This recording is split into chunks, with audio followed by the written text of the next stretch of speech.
আসসালামু আলাইকুম ওরহমতুল্লাহি ওবরাকাতুহু। আসুন্না ফাউন্ডেশনের অনন্য আয়োজন সহজ সূত্রে কোরআন শিখির নবম পর্বে আপনাদেরকে স্বাগতম।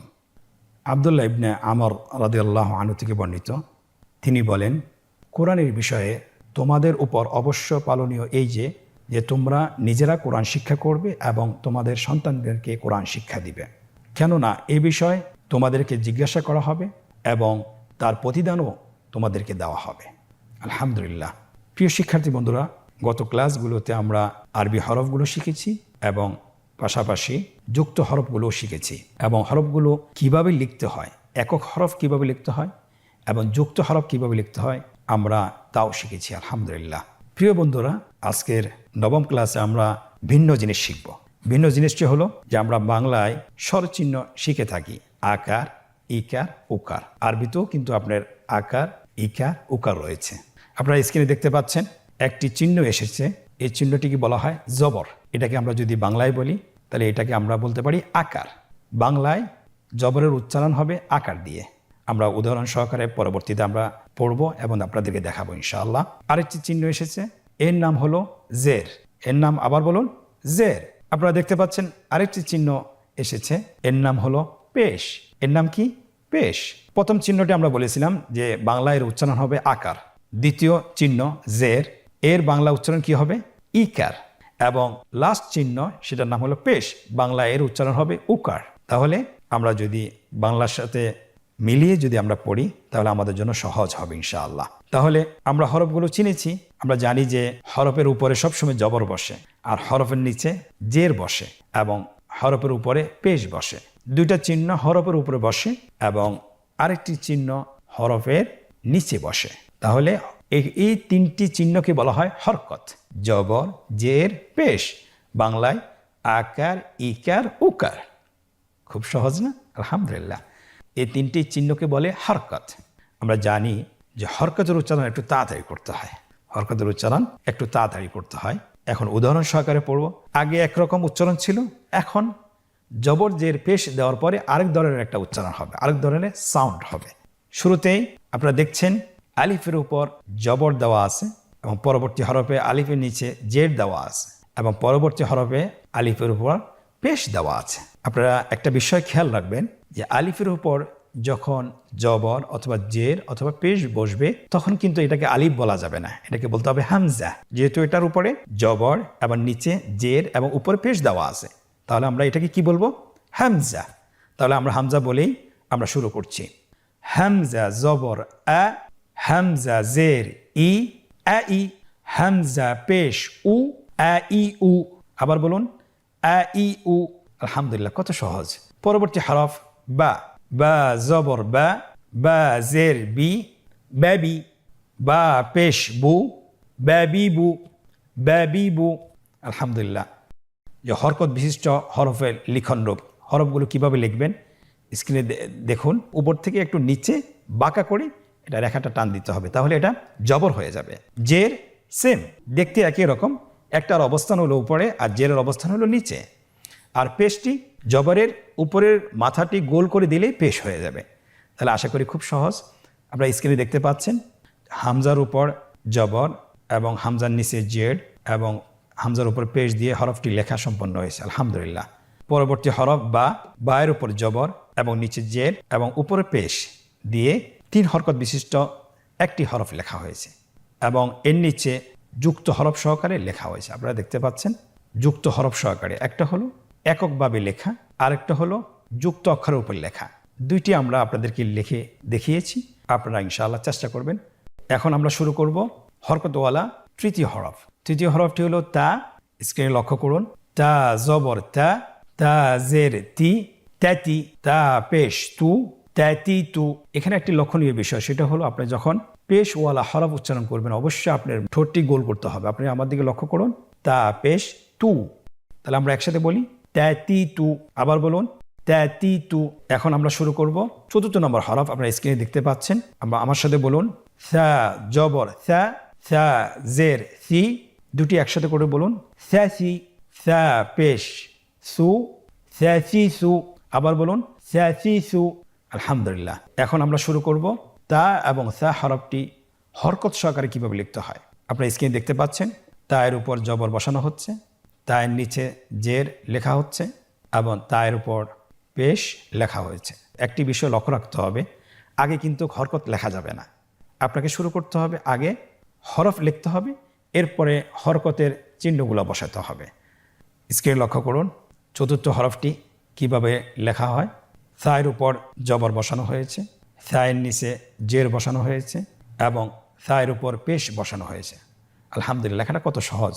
এবং থা হরফটি যখন যুক্ত হয়ে আসবে, কিভাবে এই হরফগুলোর উপরে জবর জের বসাবেন আপনারা স্ক্রিনে দেখতে পাচ্ছেন। আলহামদুলিল্লাহ, এটাও লেখা সম্পন্ন হয়েছে। আজকের দার্সের পঞ্চম হরফ আপনারা স্ক্রিনে দেখতে পাচ্ছেন। আপনারা আমার সাথে বলুন, জিম জবর জা, জিম জের জি। একসাথে বলুন, জা জি। আবার বলুন, জা জি। পরবর্তী হরফ জিম পেশ জু, জিম পেশ জু, জা জি জু, জা জি জু। পরবর্তী হরফ হা। আমরা জানি হার উচ্চারণ কোথা থেকে হয়, কণ্ঠনালীর মধ্যখান হতে। আমরা এখন হরকত সহকারে পড়ব। আমার সাথে বলুন, হা জবর হা, হা জের হি, হা জের হি, হা হি। আবার বলুন, হা হি। এই দুটো চোয়াল একটু প্রশস্ত করে বলতে হবে। হা হি, হা পেশ হু। তিনটা একসাথে বলুন, হা হি হু। আবার চেষ্টা করুন, হা হি হু। আলহামদুলিল্লাহ। জিম এবং হা কিভাবে লিখতে হয় আপনারা পূর্বের লেসনগুলোতে শিখেছেন। এরপর আপনারা স্ক্রিনে লক্ষ্য করুন, আপনারা দেখছেন জিমের উপর জবর লেখা হয়েছে, জিমের নিচে জের বসানো হয়েছে এবং জিমের উপর পেশ বসানো হয়েছে। এরপরে দেখুন হা অক্ষরটি কিভাবে হরকত সহকারে লেখা হয়। হা, হা জের হি, হা পেশ হু। আলহামদুলিল্লাহ, এটাও লেখা হয়েছে। জিম এবং হা হরফটি যখন যুক্ত হয়ে আসবে, এটার উপর আপনি কিভাবে হরকতের চিহ্নগুলো বসাবেন লক্ষ্য করুন।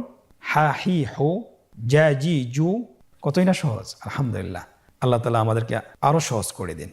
প্রিয় শিক্ষার্থী বন্ধুরা, আজকের লেসনের আজকের পাঠের পরবর্তী অক্ষর খ।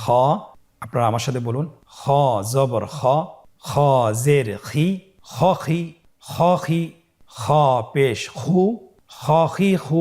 এখানে কিন্তু আমরা অনেকেই ভুল করে থাকি। সেটা হলো আমরা বলে থাকি খ জবর খা। না, এটা ভুল। সঠিকটি হলো খ জবর খ, খ জবর খ, খ জের খি, খ পেশ খু, খ খি খু। আলহামদুলিল্লাহ, আজকের পাঠের পরবর্তী অক্ষর দাল এবং দাল। আজকে আমরা হরকত দিয়ে শিখব। স্ক্রিনে লক্ষ্য করুন, দাল জবর দা, দাল জের দি, দাদি। আবার বলুন, দাদি।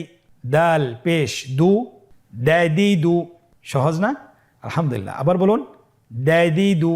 পরবর্তী অক্ষর দাল, দাল জবর দা, দাল জের দি, দাদি, দাদি। দাল পেশ জু, দাদি জু। আবার বলুন, দাদি জু। আলহামদুলিল্লাহ, আমরা হরকত সহকারে দাল এবং দাল হরফটি শিখলাম। আপনারা স্ক্রিন দিকে লক্ষ্য করুন, আমরা এখন দাল এবং দাল হরফটি কিভাবে হরকত সহকারে লিখতে হয় সেটা আমরা এখন শিখব। স্ক্রিনে লক্ষ্য করুন, দাল হরফটি জবর সহকারে লেখা হয়েছে, দাল হরফটি জের সহকারে লেখা হয়েছে, দাল হরফটি পেশ সহকারে লেখা হয়েছে। একইভাবে আপনারা দাল হরফটিও জবর জের পেশ সহকারে লিখে ফেলুন। স্ক্রিনে দেখুন লেখা সম্পন্ন হয়েছে। আলহামদুলিল্লাহ, আপনারা দেখতে পাচ্ছেন যুক্ত দাল এবং যুক্ত দাল হরফটি হরকত সহকারে লেখা সম্পন্ন হয়েছে। আলহামদুলিল্লাহ। সম্মানিত ভাই বোনেরা, আলহামদুলিল্লাহ স্বল্প সময়ে আমরা আলিফ থেকে দাল পর্যন্ত হরফগুলো হরকত সহকারে শিখেছি। এখন আপনারা স্ক্রিন দিকে লক্ষ্য করুন, আমাদের সামনে দুইটি হরফ এসেছে, র এবং জা। এই দুটি হরফও আমরা হরকত সহকারে শিখব। আপনারা আমার সাথে বলুন, র জবর র, র জের রি, র রি, র পেশ রু, র রি রু। আবার বলুন, র রি রু। পরবর্তী অক্ষর জা, জাস্ট র এর উপর একটি ফোঁটা বসিয়ে দিলে জা হয়ে যায়। এখন আমরা জা হরফটি হরকত সহকারে শিখব।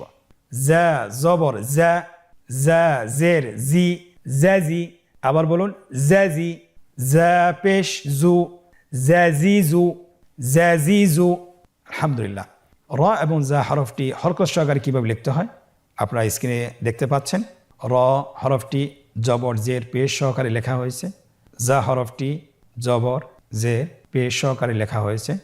আলহামদুলিল্লাহ, র এবং জা হরফটি যখন যুক্ত হয়ে আসে কিভাবে লিখবেন সেটাও আপনারা স্ক্রিনে দেখুন। জবর জের পেশ সহকারে লেখা সম্পন্ন হয়েছে। আলহামদুলিল্লাহ, অনেক সহজ। প্রিয় মুসলিম ভাই বোনেরা, আপনারা আমার দিকে লক্ষ্য করুন এবং স্ক্রিনের দিকেও লক্ষ্য করুন। আমার সাথে বলুন, সিন জবর সা, সিন জের সি, স্যাসি। আবার বলুন স্যাসি। সিন পেশ সু, স্যাসি সু। আবার বলুন স্যাসি সু। পরবর্তী অক্ষর শিন, হরকত সহকারে হরফগুলো দেওয়া আছে, আমার সাথে উচ্চারণ করুন। শিন জবর শা, শিন জের শি, শ্যাশি। আবার বলুন শ্যাশি। শিন পেশ সু, শ্যাশি সু। আমরা এখন আগের হরফটি বানান ছাড়া পড়ব এবং পরের হরফটিও বানান ছাড়া পড়ব। আপনারা আমার সাথে বলুন স্যাসি সু। পরের হরফটি বলুন শ্যাশি সু। এখন আমরা শিখব এই সিন এবং শিন হরফ দুইটি কিভাবে লিখতে হয়। আপনি স্ক্রিনে লক্ষ্য করুন, সিন হরফটি জবর জের পেশ দিয়ে লেখা সম্পন্ন হয়েছে। শিন হরফটি জবর জের পেশ দিয়ে লেখা সম্পন্ন হয়েছে। আলহামদুলিল্লাহ। এখন সিন এবং শিন হরফটি যখন যুক্ত হয়ে শব্দের শুরুতে অথবা মাঝে অথবা শেষে আসবে, কিভাবে আপনি হরকত সহকারে লিখবেন। হরফ দুইটি যুক্ত অবস্থায় জবর জের পেশ দিয়ে লেখা হয়েছে। আলহামদুলিল্লাহ। প্রিয় শিক্ষার্থী বন্ধুরা, আপনারা স্ক্রিনে দেখতে পাচ্ছেন দুইটি হরফ এসেছে, একটি হলো সদ আর একটি হরফ হলো দত। দুইটি হরফ হরকত সহকারে এসেছে। আমরা এখন বানান করব। সদ জবর স, সদ জের সি, সি। সদ পেশ সু, সি সু। এখানেও আমাদের একটা জিনিস খেয়াল রাখতে হবে, হরফটি যেহেতু মোটা অক্ষর, এই হরফটি সা বলা যাবে না, স বলতে হবে, একটু মোটা করে বলতে হবে। স, সি সু। পরের হরফটিও মোটা অক্ষর। দদ জবর দ, দদ জের দুই, দি। দদ পেশ দু, দি দু। এখন আমরা বানান ছাড়া বলবো সি সু, দি দু। আলহামদুলিল্লাহ, সদ এবং দদ হরকত সহকারে আমরা শিখলাম। এখন কিভাবে লিখতে হয় সদ এবং দদ হরফটি হরকত সহকারে, আপনারা স্ক্রিনে লক্ষ্য করুন। সদ হরফটি জবর জের পেশ দিয়ে লেখা সম্পন্ন হয়েছে। দদ হরফটিও লেখা শুরু হয়েছে জবর দিয়ে, জের দিয়ে, পেশ দিয়ে। আলহামদুলিল্লাহ, দুটি অক্ষরেই লেখা সম্পন্ন হয়েছে। সদ এবং দদ হরফটি আপনি শব্দের মাঝে যখন আসে, শব্দের শুরুতে, শব্দের মাঝে এবং শব্দের শেষে, এই দুটি হরফ হরকত দিয়ে আপনি কীভাবে লিখবেন স্ক্রিন লক্ষ্য করুন। জবর জের পেশ যুক্ত অবস্থায় লেখা হচ্ছে এবং দদ হরফটিও যুক্ত অবস্থায় জবর জের পেশ দিয়ে লেখা হয়েছে। আলহামদুলিল্লাহ। আলহামদুলিল্লাহ। প্রিয় শিক্ষার্থী বন্ধুরা, আজকে আমরা হরকত সহকারে স্বল্প সময়ে শিখে ফেলেছি। আলহামদুলিল্লাহ। আপনারা বাসায় যখনই সময় পাবেন কমপক্ষে 10 থেকে 15 মিনিট অনুশীলন করার চেষ্টা করবেন এবং লেখারও চেষ্টা করবেন। যে জিনিস পড়া হয় পাশাপাশি লেখা হয়, সেই জিনিস আত্মস্থ হয় খুব দ্রুত। এই জন্য আপনারা নিজেরা পড়বেন এবং পাশাপাশি শিখবেন এবং আপনারা এককভাবেও অনুশীলন করতে পারেন, আবার গ্রুপ করেও আপনারা শিখতে পারেন। তাহলে দুটোই আপনাদের জন্য উপকার হবে। আল্লাহ সুবহানাহু ওয়া তাআলা আমাদেরকে সহজ করে দিন। আমরা সকলে বলি আল্লাহুম্মা আমিন। প্রিয় ভাই ও বোনেরা, এতক্ষণ আমরা একক হরফগুলো জবর জের পেশ দিয়ে বানান সহকারে পড়েছি। এখন আমরা একটা অনুশীলনে প্রবেশ করব, যে অনুশীলনের মাধ্যমে নিজেদেরকে যাচাই করব যে আমরা এই হরফগুলো জবর জের পেশ দিয়ে আমরা বানান করতে পারি কিনা বা উচ্চারণ করতে পারি কিনা। আসুন আমরা শুরু করি। আজকের অনুশীলনে 3টি পর্ব রয়েছে। প্রথম পর্বটি হলো নিচের শব্দগুলো বানান সহকারে উচ্চারণ করুন। আমরা আগেও বলেছিলাম আরবি যখন পড়ব তখন অবশ্যই আমরা ডান দিক থেকে শুরু করব। শব্দ বানানের ক্ষেত্রে আপনাদেরকে একটি বিষয় জানা উচিত, যখনই আপনি কোনো হরফ বানান করবেন, অবশ্যই যখনই দুটি হরফ, দ্বিতীয় হরফটি বানান করবেন, পূর্বের শব্দের সাথে আপনি আবার এটাকে যোগ করবেন, যোগ করে উচ্চারণ করবেন। আবার আপনারা দেখুন এবং আমার সাথে বলুন, হামজা জবর আ, খ জবর খ, আখ, জাল জবর দা, আখ দা। পরবর্তী শব্দ হা জবর হা, সিন জবর সা, হাসা, দাল জবর দা, হাসা দা, হা জবর হা, শিন জবর শা, হাসা, রা জবর রা, হাসা রা, শিন জবর শা, রা জবর রা, শারা, হা জবর হা, শারা হা, বা জবর বা, সিন জবর সা, বাসা, রা জবর রা, বাসা রা, ذال زبر ذا، را زبر را، ذرا، همزة زبر أ، ذراء، حا زبر حا، جيم زبر جا، حاجا، را زبر را، حاجارا، حا زبر حا، ত জবর ত, হা ত, বা জবর বা, হা ত বা। পরবর্তী শব্দগুলো আমরা এভাবে বানান করে পড়ব। আমি এখন বানান ছাড়া বলছি। খাশিয়া, খাশি, খাশি। আপনারা এভাবেও পড়তে পারেন বানান ছাড়া। খাশি, খাশি, ইয়া, খাশিয়া। পরবর্তী শব্দ খাসি, খাসি, র, খাসির, সাখি, সাখি, র, সাখির, তাজি, তাজি, দা, তাজিদা, আহা, আহা, দু, আহাদু। পরবর্তী শব্দ জু, বি, জুবি, হা, জুবিহা, দু, রি, দুরি, বা, দুরিবা। পরবর্তী শব্দ হুশি, হুশি, র, হুশির। আলহামদুলিল্লাহ, আজকের অনুশীলনের প্রথম পর্বটি আমরা শেষ করেছি। আপনারা বারবার প্র্যাকটিস করবেন, বারবার অনুশীলন করবেন। ইনশাআল্লাহ শব্দ উচ্চারণ সহকারে আপনি পড়তে পারবেন এবং উচ্চারণ ছাড়াও আপনি পড়তে পারবেন ইনশাআল্লাহ বিইذনিল্লাহ সুবহানাহু ওয়া তাআলা। আজকের অনুশীলনের দ্বিতীয় পর্ব, নিম্নে শব্দগুলোতে কাঙ্ক্ষিত হরকত বসিয়ে বানান করুন। 3টি গড় দেখতে পাচ্ছেন। উপরের গড়ে জবর, জের, পেশ বসানো রয়েছে। দ্বিতীয় গড়টিতে শব্দগুলো দেওয়া আছে হরকত ছাড়া। তৃতীয় গড়টিতে শব্দটির বাংলা উচ্চারণ দেওয়া আছে। আপনারা এখানে বলুন। প্রথম শব্দটি বলা আছে হাসিবা। এখন আপনাকে বাংলা উচ্চারণ দেখে শব্দগুলোর মধ্যে কাঙ্ক্ষিত হরকত বসাতে হবে। তাহলে প্রথম উচ্চারণটি হলো হাসিবা। আমরা জানি এখানে হা বলা আছে, আকার দিয়ে বলা আছে। তাহলে আমরা আকারের আরবির উচ্চারণ কি হবে? জবর। তাহলে জবরটি কোথায় বসবে? উপরে। তাহলে হা হয়ে গেল। সি, ইকার। তাহলে ইকারের বিপরীতে আরবি উচ্চারণ হলো জের। তাহলে আমরা জের বসাই, হাসি। এরপরে বা, একই রকম আকার বসাতে হবে, অর্থাৎ জবর বসাতে হবে, হাসি বা। পরবর্তী শব্দ সাতার। স্ক্রিনে লক্ষ্য করুন, বসানো হচ্ছে। হা র তা, শব্দটিও লেখা সম্পন্ন হয়েছে। সাজাদা, এই শব্দটিও লেখা সম্পন্ন হয়েছে। আলহামদুলিল্লাহ, আজকের অনুশীলনে দ্বিতীয় পর্বটি আমরা শেষ করতে পেরেছি। সম্মানিত ভাই বোনেরা, আজকের অনুশীলনের তৃতীয় পর্ব, নিম্নোক্ত শব্দগুলো বানান ছাড়া উচ্চারণ করুন। আমরা কিন্তু উপরের বানান সহকারে শব্দগুলো উচ্চারণ করেছি। এখন আপনাদেরকে যেটা করতে হবে, দেখেই বানান ছাড়া বলতে হবে। স্ক্রিনে লক্ষ্য করুন, একসাথে বলুন। হাবাসা, শারিবা, জারাহা, সাবাহা, যাবাহা, হাতাবা। আলহামদুলিল্লাহ, আজকের অনুশীলন পর্বটি আমরা সফলভাবে সম্পন্ন করতে পেরেছি। আপনারা যারা আমাদেরকে দেখছেন, আমাদের সাথে পড়ছেন, ধারাবাহিকভাবে আমাদের ভিডিওগুলো ফলো করছেন, আপনাদেরকে একই কথা বারবার বলি যে আপনারা পাঠগুলো অবশ্যই বাসায় এককভাবে হোক অথবা গ্রুপ করে হোক আপনারা অনুশীলন করবেন। অনুশীলন করলে আপনাদের জন্য সহজ হয়ে যাবে। এখন কিন্তু আমরা আলহামদুলিল্লাহ কোরআনের যে কোনো শব্দ অথবা আরবির যে কোনো শব্দ বানান সহকারে আমরা পড়তে পারবো।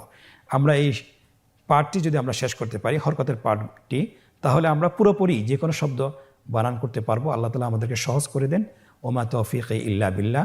আজকের পর্ব থেকে এখানেই বিদায় নিচ্ছি। জাযাকুমুল্লাহ খায়র। আসসালামু আলাইকুম ওয়া রাহমাতুল্লাহি ওয়া বারাকাতুহু।